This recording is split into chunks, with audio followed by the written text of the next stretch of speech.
Hello everyone, जय हिंद, नमस्कार, welcome you all to mission competition. मैं राहुल आप सभी का स्वागत करता हूं। देखिए, 1 अक्टूबर के दिन यानी कि संडे के दिन एग्जामिनेशन हुआ था बिहार कांस्टेबल वाला। ठीक है, 21,000 प्लस पदों पे जो है वैकेंसी थी और उसके लिए परीक्षा हुए थे। दूर दूर से परीक्षार्थी आए थे, यूपी से, झारखंड से, वेस्ट बंगाल से, दूर दूर से परीक्षार्थी आए थे। इन सब के जो मेहनत के ऊपर है वो आयोग के एक लापरवाही के ऊपर वजह से सारा पानी फिर गया। पेपर लीक का मामला सामने आया था। ठीक है, और बहुत बड़े मात्रा में पेपर लीक हुआ। इसके बाद ये खबर आई निकल के कि भाई देखिए, जांच का जो है आदेश दे दिया गया है। बोला गया है कि हाँ भाई, इसके ऊपर हम लोग जांच करेंगे। जांच का आदेश दे दिया गया है। ठीक है, अब ओवरऑल जो मामला क्या है इसको भी हम लोग देख लेते हैं। ठीक है, देखिएगा, इसके ऊपर एक डिटेल न्यूज़ है जागरण का। ठीक है, माफ़ कीजिएगा, प्रभात खबर का। और देखिएगा, ये बिल्कुल 3 अक्टूबर के टाइम का ये न्यूज़ है और 4-5 घंटे पहले का न्यूज़ है ये। ठीक है, न्यूज़ क्या बोल रहा है आप देखिएगा यहाँ पे।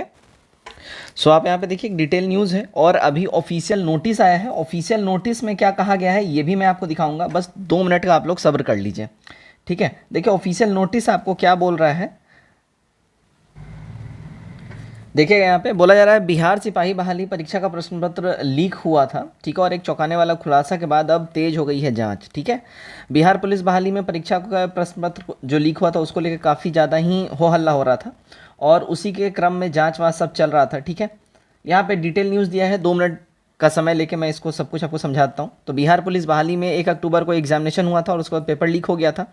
ठीक है, अब देखिएगा, रविवार को हुई पहले चरण की लिखित परीक्षा के दौरान अलग अलग जिलों से कदाचार का आरोप लगाया गया है और कई अभ्यर्थी इसमें गिरफ्तार भी किए गए थे। पटना के रामकृष्ण द्वारिका आरकेडी कॉलेज में 6 अभ्यर्थियों को गिरफ्तार किया गया था और उनके पास प्रश्न के लिखित आंसर मिले थे। हैरान करने वाली बात यह है कि उन आंसरों के प्रश्न से मिलाया गया तो लगभग सभी प्रश्न के आंसर मिल गए थे। ठीक है, तो ये इनिशियल जांच की बात है, इनिशियली ये सारा हुआ था। ठीक है, अब अलग अलग जिलों से मिला के टोटल 60 से भी अधिक प्राथमिकताएं यानी कि एफआईआर दर्ज की गई हैं पेपर लीक को लेके। ठीक है, अब यहाँ पे देखिए, कुछ हैरान करने वाला भी खुलासा आया है सामने। हैरान करने वाला खुलासा जो था, सिपाही बहाली परीक्षा में धांधली का प्रयास करने वाले गिरोह जब लगातार पकड़े जाने लगे तो सभी जिलों को विशेष तौर पर अलर्ट किया गया। उसके बाद सभी प्रश्न पत्र आंसर अभ्यर्थियों के पास से परीक्षा हॉल में कैसे पहुंच गए इसकी भी जांच की जा रही है।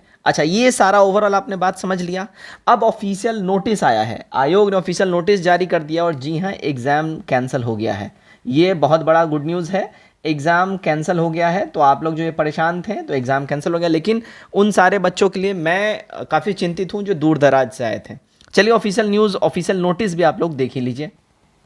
तो देखिएगा, यहाँ पे ये रहा हमारा ऑफिशियल नोटिस। ठीक है, देखिएगा, तो केंद्रीय चयन परिषद यानी सिपाही भर्ती द्वारा बिहार पुलिस एवं अन्य इकाइयों में सिपाही के पद पर विज्ञापन संख्या 1/2023 से संबंधित लिखित परीक्षा दिनांक 1/10/2023 रविवार को 2 पालियों में संपन्न हुआ था। ठीक है, और विदित हो कि दिनांक 1/10 रविवार को उक्त दोनों पालियों की लिखित परीक्षा में काफ़ी संख्या में नकल करते हुए, देखिए वर्ड समझिएगा, नकल करते हुए इलेक्ट्रॉनिक डिवाइस और चीट पुर्जों के साथ राज्य के विभिन्न जिलों में अभ्यर्थी गिरफ्तार किए गए हैं, गिरफ्तार हुए हैं। इसके अलावा इसके अलावा अन्य स्रोतों से भी ऐसी जानकारी प्राप्त हुई है कि परीक्षा के प्रश्नों के तथाकथित सारे उत्तर पन्ने पर मात्र सीरियल नंबर लिख के उसके सामने आंसर लिखकर मोबाइल पर यह फॉरवर्ड किया गया था और अन्य तरीके से विद्यार्थियों के पास ये पहुंच गया था। विभिन्न परीक्षा केंद्रों में काफ़ी संख्या में अभ्यर्थियों द्वारा इन उत्तरों से नकल करते हुए पकड़ा गया है, चीट पुर्जा हाथ में लगा है। ठीक है, अब यहाँ डिटेल में और भी यहाँ पे पूरा ऑफिशियल दिया गया है, देखिएगा। ठीक है, तो उत्तर सादे पन्ने पर सीरियल नंबर के सामने लिखा हुआ था। ठीक है, और अभ्यर्थी द्वारा प्राप्त इसको कर लिया गया है। विभिन्न परीक्षा केंद्रों में काफ़ी संख्या में अभ्यर्थियों द्वारा इन उत्तरों की नकल करते हुए चीट पुर्जों के साथ ये पकड़े गए और सभी अभ्यर्थियों के विरुद्ध जो है कांड दर्ज गिरफ्तार किया गया है और वर्तमान में सभी मामले अनुसंधान अंतर्गत हैं। लेकिन दिनांक 2/10/2023 यानी 2 अक्टूबर के बाद दोपहर के बाद ऐसे मामले के संबंध में और अधिक जानकारियां मिली है आयोग को और इन जानकारियों के विश्लेषण के बाद ये पाया गया कि इस प्रकार के क्रियाकलाप प्रथम दृष्टया सुनियोजित ढंग से संगठित गिरोह द्वारा किया गया प्रतीत होता है। अनुसंधान क्रम में इस तरह के और मामले प्रकाश में आने की प्रबल संभावना है। इन क्रियाकलापों के कारण पार्षद लिखित परीक्षा की प्रक्रिया दूषित हुई है। ठीक है, अब यहाँ पे इंपॉर्टेंट पॉइंट्स है, ये देख लीजिए। ठीक है, अब देखिएगा, उपरोक्त वर्णित तथा तथ्यों के आलोक में पार्षद के द्वारा 1/10/2023 रविवार को ही दोनों पालियों की लिखित परीक्षा रद्द करने का निर्णय लिया गया है। This is very good news. Exam cancel हो गया है। ठीक है, कैंसल्ड कर दिया गया है पेपर जो हुआ है 1 तारीख को। इसके साथ ही साथ दिनांक 7/10/2023 शनिवार को निर्धारित तृतीय और चतुर्थ पालियों तथा दिनांक 15/10 रविवार को निर्धारित पंचम एवं षष्ठम पालियों की लिखित परीक्षाओं को अगले आदेश तक स्थगित कर दिया गया है। इन दोनों डेटों का भी जो एग्जामिनेशन था उसको पोस्टपोन कर दिया गया है।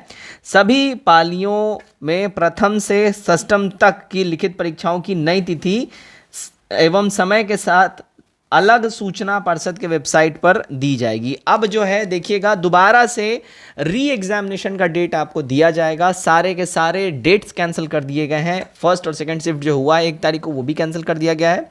तो अच्छी न्यूज़ तो है कि पेपर लीक हुआ है, लेकिन यहाँ पे प्रोएक्टिव आयोग था और आयोग ने बिल्कुल ही तगड़े तरीके से यहाँ पे ये फैसला लिया है। लेकिन उन सारे बच्चों और स्टूडेंट्स का मुझे बहुत बुरा लग रहा है जो विभिन्न जगहों से आए थे। उनके काफ़ी पैसे खर्च हुए, 3-4 हज़ार रुपये पर स्टूडेंट खर्चा हुआ है, और उसके बाद 2 दिन बाद ये एग्जामिनेशन कैंसिल का न्यूज़ आता है। अब उनको दोबारा से आना पड़ेगा, फिर से पैसे खर्च करने पड़ेंगे। तो ये 67वीं में भी हुआ था और अभी दोबारा से सिपाही भर्ती में भी हो रहा है। सिपाही भर्ती में बहुत बड़ी संख्या में बच्चे आए थे, बहुत बड़ी संख्या में बच्चे आए थे। तो इन सारी चीज़ों के लिए आयोग को एक ठोस कुछ ऐसा संगठन अपना बनाना पड़ेगा, कुछ ठोस कदम उठाने पड़ेंगे ताकि भविष्य में ऐसी चीज़ें ना हो। और उम्मीद करता हूँ आयोग ऐसा डेफिनेटली ही करेगी, क्योंकि आयोग का ये सराहनीय कदम है।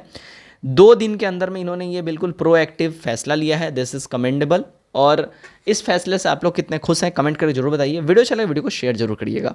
धन्यवाद।